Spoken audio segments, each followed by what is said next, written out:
Sir, lower back strain নিয়ে কথা হয়, আমরা ধরে নিচ্ছি যে লিওনেল মেসি তিনি ফাউলের শিকার হয়ে লোয়ার ব্যাক স্ট্রেনে সমস্যায় পড়ছেন বা নেইমার সেই সমস্যাটায় পড়ছেন, কিন্তু এখন দেখা যায় অনেক সাধারণ মানুষ 30 বছরের আগেই লোয়ার ব্যাক স্ট্রেন নিয়ে ভোগেন। এটা আসলে মূলত কেন হয়, প্রবলেমটা আসলে কি? লোয়ার ব্যাক পেন এত বড় একটা সাবজেক্ট যে জি। আসলে এক কথায় বলা ভেরি ডিফিকাল্ট। কারণ হচ্ছে কেন, প্রথমে হচ্ছে যে আমাকে খুঁজে বের করতে হবে যে পেইনটা কার এবং কেন হয়েছে। হিস্ট্রিটা very important, very important history. যে প্রথমে আমরা দেখি যে বয়স, কে কমপ্লেন করতেছে। একজন প্লেয়ার কমপ্লেন করলে আমি কোন দিকে চিন্তা করব?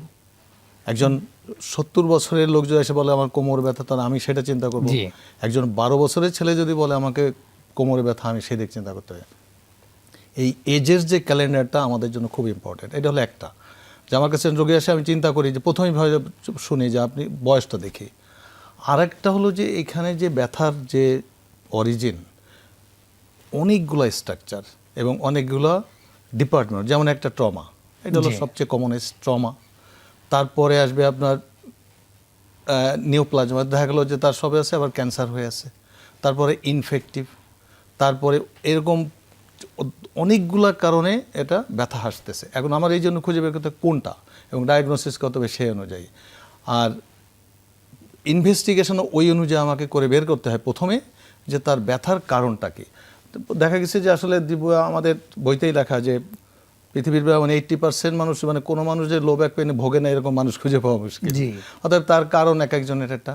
তো সেই জন্য তো এখন এখানে হয়তো প্লেয়ারদের যে ব্যাপারটা সেটা ঘটে হলো মেইনলি হলো ট্রমা। এখন এই ট্রমাটা কিন্তু দুইভাবে হতে পারে। একটা ডিরেক্ট, যেমন নেইমারের যেটা হয়েছিল ডিরেক্ট কিক।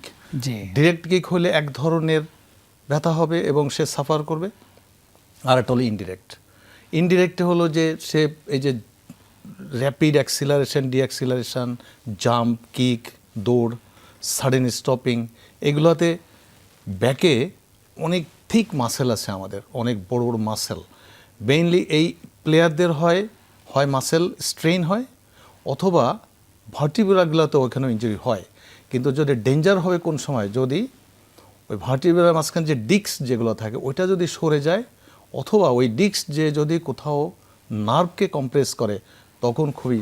স্যার, এইটা আমি আসলে বুঝবো কিভাবে আমার ব্যথার ধরন ধরে, আসলে কোনটা আমার ডিস্ক কোলাপস করেছে, কোনটা আসলে আমার সেই জায়গাটা মাসল পেইন হচ্ছে? এটা আমরা হিস্ট্রিতে প্রথমে একটা খুব ধারণা করে ফেলি। আমি প্রত্যেকের লোকে জিজ্ঞেস করি আপনার ব্যথা কি পায়ের দিকে যায়?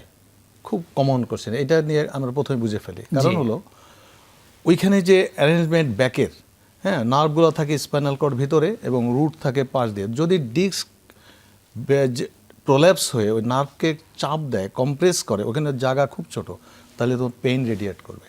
যখনই এই রেডিয়েট করবে, যদি আমি জিজ্ঞেস করি আপনার কি পায়ে সমস্যা লাগে, পা ভারী লাগে, পা শিরশির করে, যদি বলে হ্যাঁ স্যার আমার ডাইন পা, তখন আমার ধারণা করতে হবে যে এটা রুট কম্প্রেশন হচ্ছে। তখন আমার ওই লাইনে শুধু এক্সরে করলে তখন আর হবে না। এক্সরেতে শুধু হাড়গুলো দেখা যায় যে তার ওরিয়েন্টেশন, তার সাইজ ঠিক মতো আছে কিনা, দুটা রেসপেস ঠিক আছে কিনা। কিন্তু এই রেডিয়েশন দেখতে গেলে আপনাকে এমআরআই করতে হবে। এমআরআইটা করতে হবে। আতিক ভাই, জায়গা থেকে আপনার কাছে যদি আসে, কেউ যদি ইমিডিয়েটলি এরকম কোনো প্রবলেমে পড়ে, বিশেষ করে যেটা দেখা যায় যে কম্পিউটারে বসে কাজ করছে অফিসে, এরকম একটা সিচুয়েশন, এরকম একটা ইমিডিয়েট একটা পেইনে পড়লো, তখন তার ইমিডিয়েট পেইন ম্যানেজমেন্টটা কি হতে পারে? আসলে হয়তো বা তার হসপিটালে যাওয়ার মতো সুযোগ নেই, বাট সে তখন কি করতে পারে?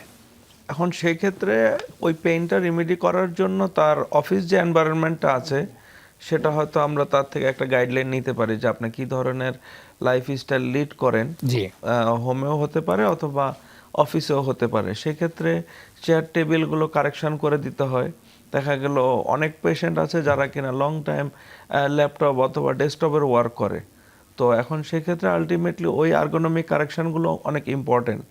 এছাড়াও আপনি অফিসের ফাঁকে ফাঁকে করার মতো কিছু বেসিক এক্সারসাইজ বা স্ট্রেচিংগুলো রয়েছে, যেগুলো আপনি করলে এই পেনগুলো ইমিডিয়েটলি কমা পসিবল, যেগুলো কিনা মেকানিক্যাল পেন। বাট প্যাথোলজিক্যাল যে পেনগুলো আছে, আন্ডারলাইং যদি কোনো কজ থাকে, এটা হতে পারে হাড়ের ক্ষয়, অথবা এমন হতে পারে দীর্ঘদিনের ওয়ার্ক করতে করতে ডিপার টিস্যু লেভেলগুলোতে মাসেলের ইনজুরি আছে। তো সেই ক্ষেত্রে বিশেষজ্ঞ পরামর্শ নিয়েই ওটা ট্রিটমেন্টটা করাতে হবে। বা প্রাথমিক পর্যায়ে যদি এটা মেকানিক্যাল পেইন থাকে যে অফিস এনভায়রনমেন্টের কারণেই পেইনটা হচ্ছে, সেক্ষেত্রে বেসিক কিছু এক্সারসাইজ করলে এই পেইনটা রিমেডি হওয়া পসিবল। অর্থাৎ এই জায়গাটা বেসিক কিছু এক্সারসাইজ করলেই হয়তো বা রেমেডি হওয়া সম্ভব।